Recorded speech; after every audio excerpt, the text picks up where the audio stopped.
When you're in nutritional ketosis, where your glucose is low and your ketones are elevated, and you're in the 3 to 230 that range, you can take a very small dose of chemotherapy, even less than half of what they would normally give you.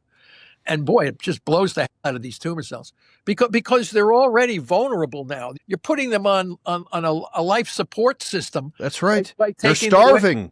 They're starving and they're going to die, and they are dying. And then you throw in a tiny amount of chemo, and the next thing you know, it's history for these tumor cells. We had a part 1 conversation with Dr. Thomas Seyfried, professor of biology at Boston College, and it was riveting and it was technical.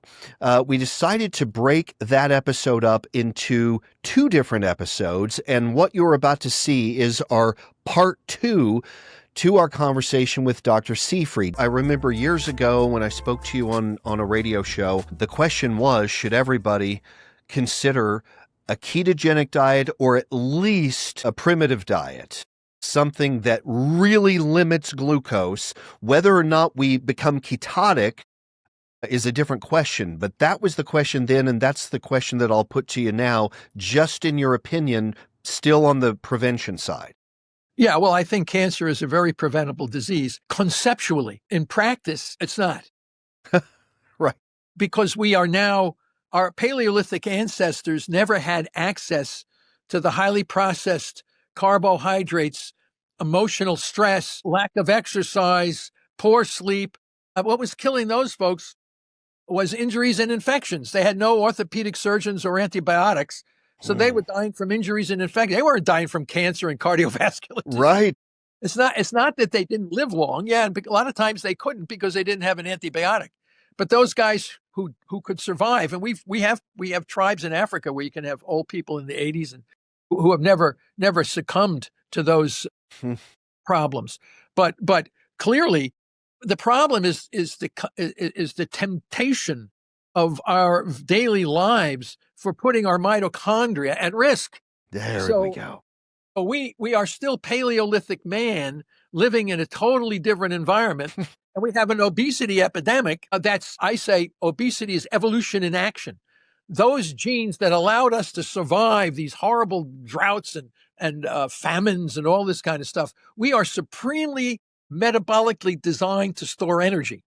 Because if we did not have the capacity to store energy, you and I would not exist on the planet today. No. So now we take that same highly precise body and put it immersed in all kinds of highly processed carbs wherever you look, in drinks, in food. And of course, and you don't exercise. And the next thing you know, you're obese and you're at risk for cancer, diabetes, cardiovascular disease, dementia. Yes.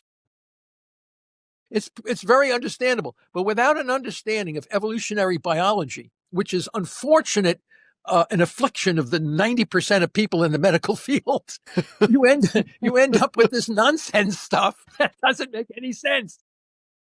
I think you're right. And so as we're moving from prevention to therapeutic strategies, one of the first things that went into my mind as you began talking about Warburg on the glucose side and then your work on the glutamine side, okay?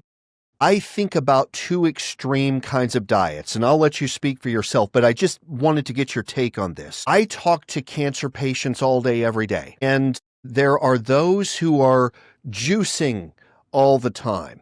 And boy, the vegetables and the fruits, it's got to be great. And the amount of sugar is astonishing that they're taking in. And then on the other side, there's the carnivore types with just nothing but meat, nothing but eggs, protein.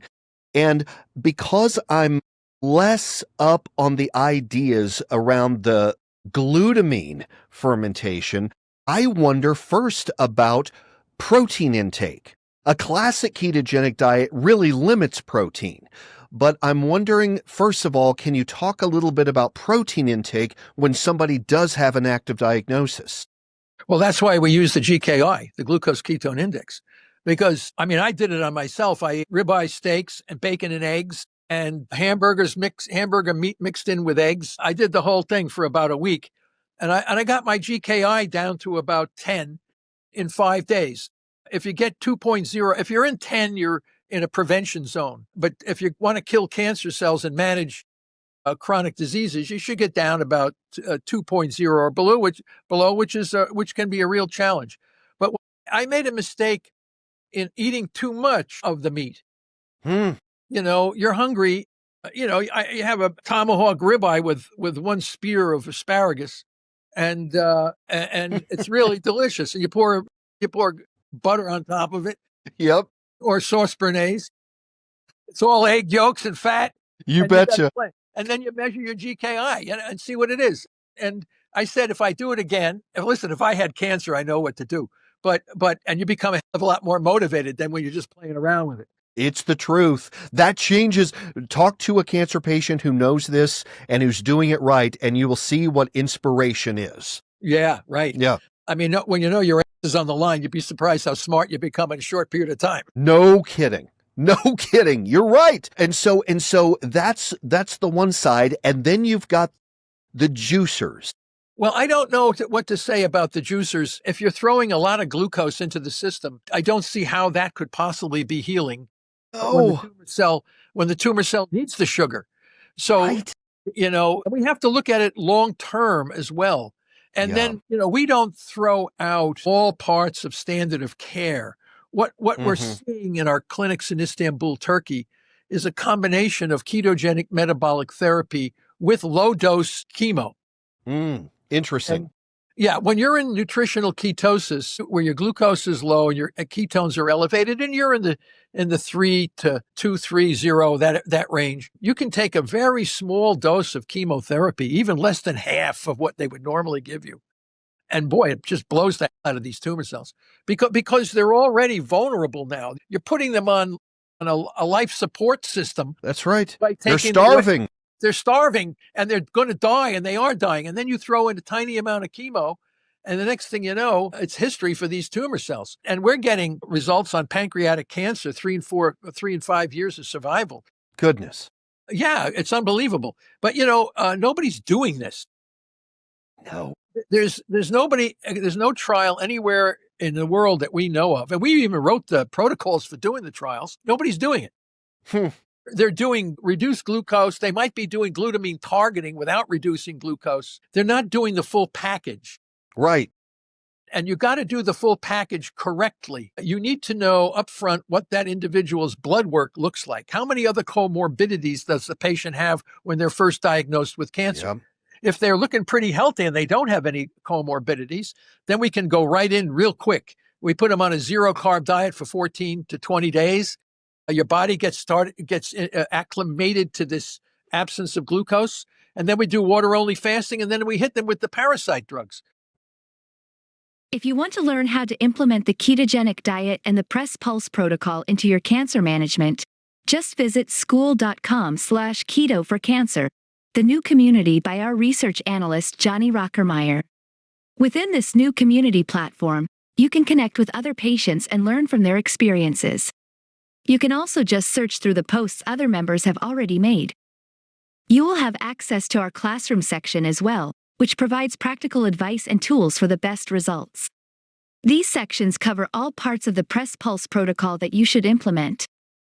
Starting with the general scientific concepts by Dr. Thomas Seyfried, we will show you how to start the ketogenic diet, including which foods to choose and which to avoid.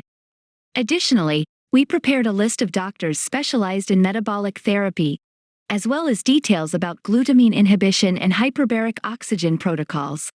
So, take a look around at school.com/keto for cancer. Okay, good. I want to talk about that. That's a big one. Well, they target the glutamine pathway. The Fenben, the Meben. Well, I only tested M-bendazole. We haven't tested fenbendazole. Gotcha. We have not tested ivermectin. But here's what I did. If you go and look at parasites, there's a whole family of different kinds of parasites. You find out that when they're occupying tissue in their resting state or existing state, rather than proliferation for reproduction, they're using mitochondrial substrate level phosphorylation. Great. Here we go, just as the cancer cells are. Astonishing. So it's a cheap Astonishing. way. Yeah, but there you gotta hit the glucose and glutamine with the parasite medication. And we have Dawn 6-deoxynorlucine, which is really powerful, but it does damage to your gut. So Mm, we've got to mm. figure out ways to monitor. Listen, we can manage these cancers at such a on the cheap, no minimal toxicity. What are you talking Yes. about here?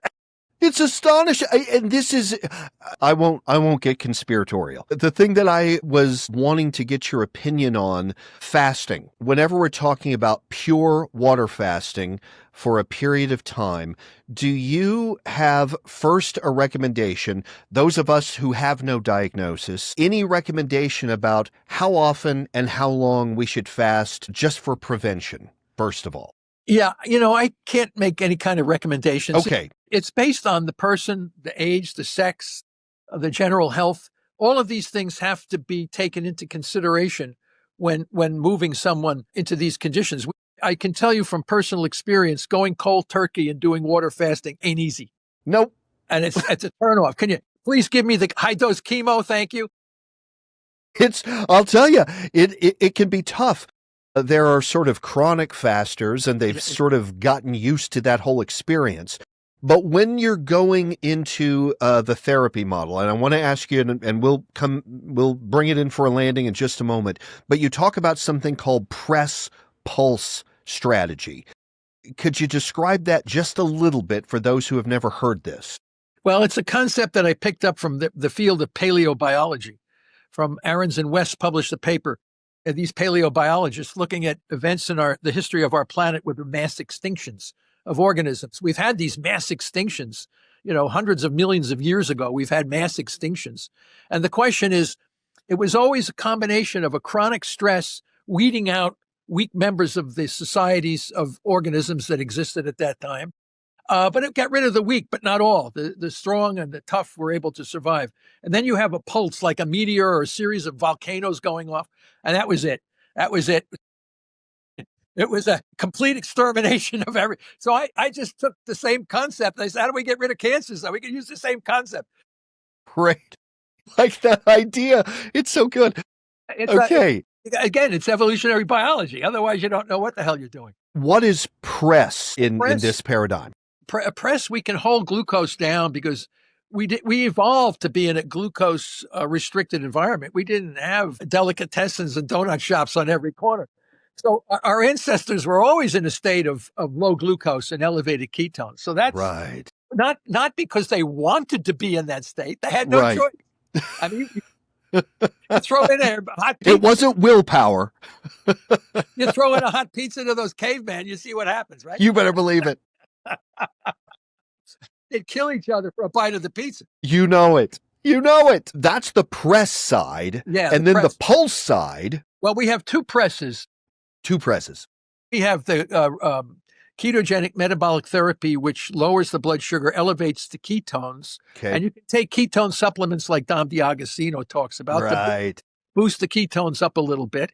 But then we have exercise, extremely important. You can walk at what lowers blood sugar. The muscles will take glucose out of the bloodstream. And once the muscle takes the glucose, it does not share. This is an evolutionarily concerned because if the muscles are sharing their sugar with the brain and all of a sudden the lion comes and you don't have the capability of running away from the lion. That's true. That's true. So the muscle needs to keep the glucose for a burst of quick action. The brain will suck up whatever sugar is hanging around. And the last guy on the totem pole is the tumor cell. So, there we go. Even with gluconeogenesis, you can't produce enough sugar to keep those tumor cells alive. That was the question. Gluconeogenesis and, again, protein and the transformation. So you're just marginalizing this poor tumor cell. You feel bad for them in their existence. You have to feel like these poor are suffering, and the rest of your body is getting healthier and healthier. There we go. Beautiful. Yeah. So, and then you come in with the glutamine targeting drugs and pulsing, because if you're too aggressive, you can harm your gut and the very cells, the immune cells that are needed for picking up the dead tumor cells are your immune system. So you don't want to paralyze them with a pressing of the glutamine. And the other thing that we have shown and others The metastatic cancer cell, the cell that metastasizes and spreads through your body, is a hybrid between a cancer cell and a macrophage, part of our immune system. Huh. Interesting. So, yeah, they fuse. There's a fusogen. There's a lot of people who know about this, but everybody knows about it except National Cancer Institute. The experts. Yeah, the experts, right? That's why we have 1,700 people a day dying from these experts. You got to go back to look at the dead people. They're all piling up, right? Boy, I know. Because the academic and pharmaceutical companies have no clue what they were talking about here. And if they do have a clue, they try to ignore it because it's too unsettling to the establishment. And that's their personal misfortune. But it's also impacting negatively on the people. And I feel so bad because I see all these people suffering and dying needlessly. It's just a tragedy of monumental proportions. We don't have to have that. But the bottom line is that you have these metastatic cancer cells. Now, macrophages are an extremely powerful glutamine consumer. Glutamine is a fuel for the immune system. So you have a cell of the immune system like a macrophage or a neutrophil, a leukocyte, fusing with a tumor cell. And now you have a rogue macrophage already genetically programmed to spread throughout the body. Goodness. When you have a wound or something like that, the monocytes come pouring out of the bloodstream and go into the wound to heal the wound. They throw growth factors and cytokines and do all this stuff. And when the wound is not healing, they fuse together to even facilitate greater wound healing. But if the cancer cell is throwing out lactic acid like a wound, then the immune cells are behaving as they're genetically programmed, but in an abnormal context. Oh. So then all of a sudden you get this fused hybridization, and then these things spread all through your body, and everybody's poisoning your body and shooting radiation and all this crazy shit. And these things can't live without glucose and glutamine. What the hell? And so it just seems reasonable. Press and pulse. Yeah. This combination. And this is what you are seeing is really beginning to change the dynamic of how the precious few patients who have been exposed to this, and maybe they found a clinician that can hold their hands, but there are so few. And oh, how I want everybody to know about this. Yeah, well, you have to know about it like I'm speaking.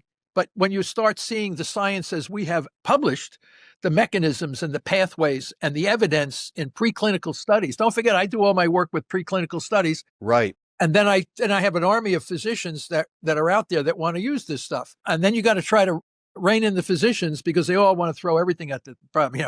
Oh, well, a little of this work, a little berberine here, a little of this there.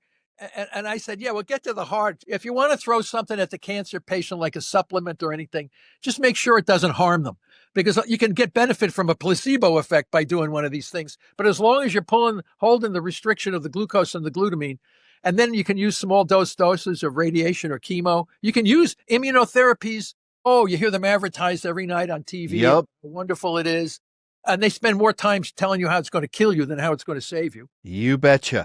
And the reason why it doesn't work for a lot of people is because the acidification of the tumor microenvironment blocks the ability of the immunotherapy to work. And the acidification is the waste products of glucose and glutamine.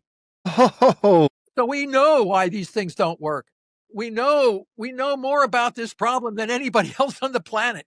And we have the evidence to support, both scientifically and clinically, the evidence to support what we're saying. The problem is when the NIH tells you it's a genetic disease, you can't think another way. And the academics are getting millions of dollars in research grants doing the same crazy shit that hasn't worked for 50 years. So the pharmaceutical companies are making hand over fist on drugs that they have no interest, right? It's a mess up and down the whole system. Oh my But if you want to goodness. live and you want to be healthy, do metabolic therapy and have somebody that really understands what's going on. Well, and you go down to the clinics, go to the top medical schools and ask them, do you know anything about targeting glucose? I never heard of it. Eat as much sugar as you want. Glucose, yes, nuts. Yes. Almost, their strategy almost ensures the chronicity of the disease. Yes. I don't think they're doing it purposefully. Of course not. They're doing it out of lack of knowledge and training that never brought them to understand what we're talking about. Well, if more and more of them could be turned on to the work of you and your colleagues, I think that we could have a revolution. Oh, if that day could come, it wouldn't be too soon. Well, you have the people on your side. You sure do. Man, you do. You've The got the problem is folks. you have the people that really would want to benefit. Establishment, the system is not on your side. That's it. It's the system. That's exactly right. Well, I got to tell you, Dr. Seyfried, what you have devoted your life to is well worthwhile. Not everybody can say that. And I just say, God bless you. Keep up the good work. I can't wait to see the continued studies that you and your colleagues will publish. Do you see can you envision what's next in the metabolic terrain concept? Yeah. And also, it's important to mention that the research that we do is all supported by private foundations and philanthropy. Goodness So, gracious. yeah, I mean, my career earlier on was supported by NIH grants all the way up for decades. But then when you start doing this kind of stuff, that really is Right. not part of it's not part of the mainstream. Not part of the script. It'll be the new standard of care. Uh-huh. But getting there is like walking on hot rocks. I believe it. But so we have people that support our foundations, Hmm. and there are some people who say, "I don't care if I make money on this." In other words, philanthropy without strings. They just Phew. want to see people alive and healthy. Yes. And what we're doing now is we're trying to find a tumor cell that's not dependent on glucose and glutamine. We haven't found any yet. So Still looking, huh? Still looking. we're looking at lung, colon, breast, pancreatic, you name it. What about liquid tumors, the leukemias and lymphomas? They're blowing out lactic acid and succinic acid, Wow. and they collect lipid drops. Here's the crazy thing.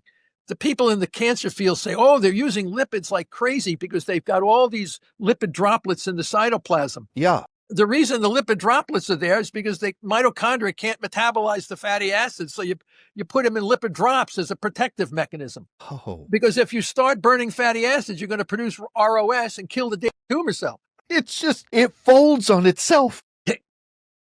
Astonishing. Astonishing. And 90% of the papers in the top science and nature journals are saying cancer cells use fatty acids readily because look at all the stored fatty acids in the cytoplasm. Little did they know they're there so the tumor doesn't die. You are right. That has been cited over and over again in response, kind of pushing back on the idea of keto. And so I think it's just amazing. But as we say, the journey is worth the fight. The journey is what keeps us going because we know we're right and we want to have people not dying. I mean, these poor people coming out of these cancer clinics, they're bald and they've got mucositis, they've got all kinds of stuff. I never found a cancer cell in the hair follicle of anybody. So why are you losing your hair? What are you trying? There's cancer cells in your hair? I don't know why you're going bald. But they shouldn't have to lose hair. They shouldn't have to have all these adverse side effects and killing cancer cells very strategically. And then you run down, people hear what I say. They run down to their oncologists at the top, MD Anderson, Sloan Kettering, wherever they go, and they get slapped down. They get angry. They throw them out. It's just absolutely. It's a tragedy. We talk to cancer patients all the time, and it's almost as if there are two types of patients: the ones who know better than to say certain things, and then those that are going to be berated because they don't know any better. Well, I feel bad because, even if I were to have cancer, I have my colleagues, even though I designed the experiments and tested everything, you still want somebody to talk to. You do. You want a clinician who can help you negotiate some of these things that you might not have heard about and that he has. And therefore, walk you through the process and give you some level of encouragement and monitoring. And you're monitoring at the same time with your GKI, and you're taking the dosage of medication that will target the glutamine. And you want to make sure those dosages and timings are right for you and your body and your age. And you want that person to know that and help you. And I would talk to my friends next door about this. Yes. And unfortunately, I have all this information and know what to do if I had to do it. But most 99% of cancer patients don't have this. No, absolutely not. And that's why it's so important to get this message out on platforms where the lay public, I love talking to cancer patients and they bring up your name. I love it when they have found you somehow on podcasts, some of your speeches. This is terrific. We are humbled and we're grateful that you would be on this podcast. We hope to have you back someday. Boy, oh boy, keep it up. Keep it up, Professor. Thank you for what you do. Well, we won't stop until we start seeing the consistent drop in cancer deaths year in and year out. Yes. So the needle needs to move. Well, just since we've started this podcast, about 70 people have died of cancer. That's right. Which is tragic. It's high time we get that closer to zero. And we're not going to do it if we keep chasing the somatic genetic model. It's just faulty. It doesn't work. Here's where we need to be. And I thank you for taking the arrows, because I know you're taking a lot. But thank you for taking the arrows, brother. Might does make right does make might. Yeah, well, thank you very much. Pleasure. Thank you, Professor. Thank you for watching Ultra Life Today. Well, that was a power-packed episode. I hope you enjoyed it. Dr. Thomas Seyfried really is a legend. I put him on the Mount Rushmore of most important cancer researchers of our time, right there with Dr. Otto Warburg and others. So glad that you not only watch, but we thank you doubly for telling your friends. Please pass this along. Please subscribe. Please like these episodes. We're going to do more like this very, very shortly. We are grateful that you are joining us for each episode of Ultra Life Today.